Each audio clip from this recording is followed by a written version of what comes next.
जहां भारत सरकार की एयर इंडिया से लेकर BSNL जैसी कंपनियां विदेशी और प्राइवेट कंपनियों के दबाव से ढह गई थी, वहीं LIC एक ऐसी कंपनी थी जो आगे ही बढ़ती चली जा रही थी। LIC का साइज आज इतना बड़ा है कि 2017 में जहां भारतीय सरकार का बजट 383.93 बिलियन डॉलर था, वहीं LIC के टोटल एसेट्स की कीमत 403.43 बिलियन डॉलर्स की थी। लेकिन ऐसा कैसे हुआ?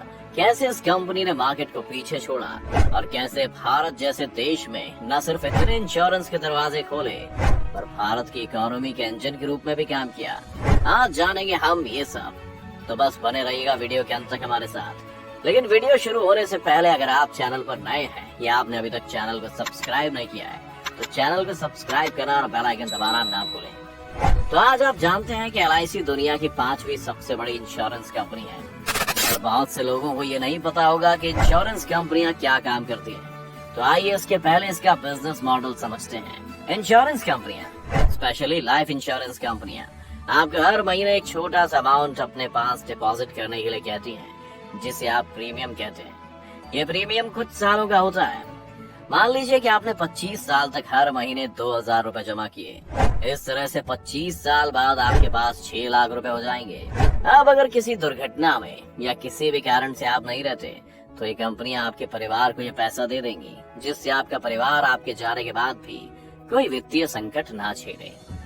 इंश्योरेंस कंपनीज अपने आसपास आए हुए पैसों को कहीं और इन्वेस्ट करके या फिर डिफॉल्टिंग कस्टमर्स के क्लेम ना पास करके अपना पैसा बनाती हैं, ताकि वो आपका पैसा भी सिक्योर रख सके और अपने एम्प्लॉयज को भी सैलरी देते रहे।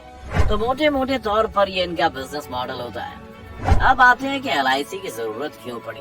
इसके लिए हमें 1950 के भारत में जाना होगा, जब भारत को आजाद हुए सिर्फ कुछ ही साल हुए थे और यहाँ की 60% आबादी गरीबी में जी रही थी। इसके अलावा हर घर में ज्यादातर एक ही कमाने वाला व्यक्ति होता था, जिस पर 8 से 10 लोग निर्भर होते थे।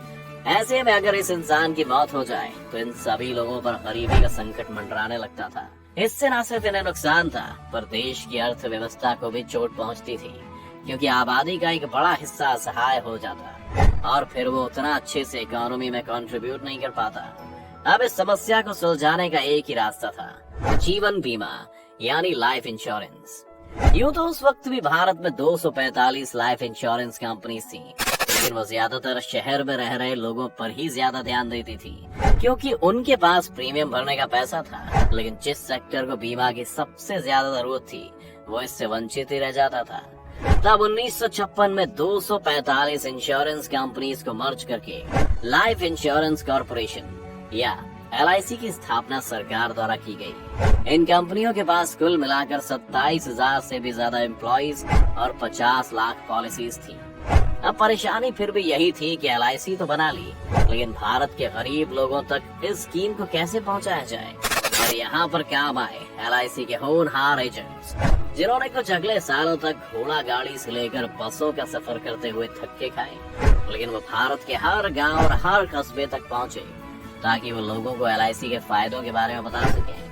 ये जर्नी आसान नहीं थी और रिजल्ट्स आने में वक्त लगा, बहुत वक्त। लगभग LIC को 30 साल लगे लोगों को बीमा और उसके फायदों के बारे में एजुकेट करने में। और जब आखिरकार LIC अपने टारगेट को पूरी करते हुए दिख रही थी, तब 1999 में सरकार ने इस मार्केट में प्राइवेट और फॉरेन प्लेयर्स की एंट्री पर लगी रोक हटा दी और HDFC और ICICI बैंक जैसे प्राइवेट प्लेयर्स फॉरेन कंपनीज के साथ इस मार्केट में कूद पड़े। सभी को लगा था कि LIC का फ्यूचर अब अंधेरे में है और ये प्राइवेट प्लेयर्स धीरे धीरे LIC का सारा मार्केट खा जाएंगे, लेकिन ऐसा नहीं हुआ और इसके कई कारण थे।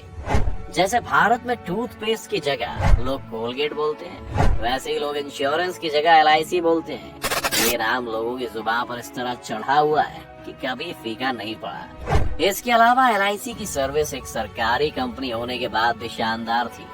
LIC का सेटलमेंट रेशियो 98% था, यानी कि लगभग सभी को अपना जमा किया हुआ पैसा वापस मिल जाता था, जिस कारण LIC पर लोग भरोसा करते थे। इन सभी के अलावा भी LIC का एम्प्लॉय ट्रेनिंग प्रोग्राम शानदार था। LIC के एम्प्लॉयज को सिखाया जाता था कि जो भी लोग इनके पास सेटलमेंट के लिए आ रहे हैं वो अभी मजबूर हैं और तकलीफ में हैं। अगर वो इन लोगों को फाइलों और ऑफिस के चक्कर कटवाने में व्यस्त कर देंगे तो ये लोग अंदर से टूट जाएंगे। जिस वजह से LIC के हर एम्प्लॉय का ये कर्तव्य है कि वो हर कस्टमर की क्लेम लेने में पूरी मदद करे। LIC ने अपने एम्प्लॉयज के बीच इस तरह का माहौल खड़ा किया और इसका असर उनके एम्प्लॉयज पर भी दिखा, जिस वजह से लोग LIC से हमेशा खुश रहते थे। LIC ने एक क्षेत्र में प्रोएक्टिव कदम भी उठाए। पहले अगर आपको क्लेम लेना होता था तो आपकी फाइल LIC ब्रांच से डिविजनल ऑफिस, फिर वहाँ से जोनल ऑफिस और फिर कभी तो सेंट्रल ऑफिस तक भी जाती थी, जिसमें काफी वक्त लगता था। लेकिन LIC ने धीरे धीरे खुद को डिसेंट्रलाइज करना शुरू किया और इस तरह का सिस्टम बनाया कि लोगों के क्लेम्स को डिविजनल लेवल पर ही पास किया जा सके, जिससे क्लेम लेने का वक्त भी घट गया। 2013 की एक रिपोर्ट के मुताबिक LIC के 43 में से 41 डिविजनल ऑफिसर्स आज बिना सेंटर के दखल के इंडिपेंडेंटली काम करते हैं, जिसने पूरी प्रोसेस को बहुत तेज कर दिया है। इसके अलावा LIC ने लोगों को उनकी फैमिली की जरूरत के हिसाब से इंश्योरेंस की रकम तय करने की सुविधा भी दी, जिससे कि हर कोई अपने हिसाब से अपने फ्यूचर के लिए प्लानिंग कर सके। सिर्फ इतना ही नहीं, LIC ने शहरों को छोड़ गांव और छोटे कस्बों के लिए अलग तरह की स्कीम्स बनाई जो वहां के लोगों को सूट करती थी और इस वजह से भी बड़े स्तर पर लोग LIC से जुड़े। LIC ने सिर्फ इतना ही नहीं किया, सरकार ने LIC के पैसे को इन्वेस्ट करने के लिए भी कुछ गाइडलाइंस जारी की और ये फैसला किया कि LIC अपने 50% एसेट्स गवर्नमेंट और गवर्नमेंट बैक्ड सेक्टर्स में इन्वेस्ट करेगा। इसके अलावा बाकी बचे 35% को प्राइवेट और पब्लिक सेक्टर बॉन्ड्स में इस्तेमाल किया जाएगा और 15% को अथॉरिटीज जहां चाहे वहां इन्वेस्ट कर सकती हैं। इसका रिजल्ट ये हुआ कि LIC भारत की अर्थव्यवस्था को चलाने वाला इंजन बन गया।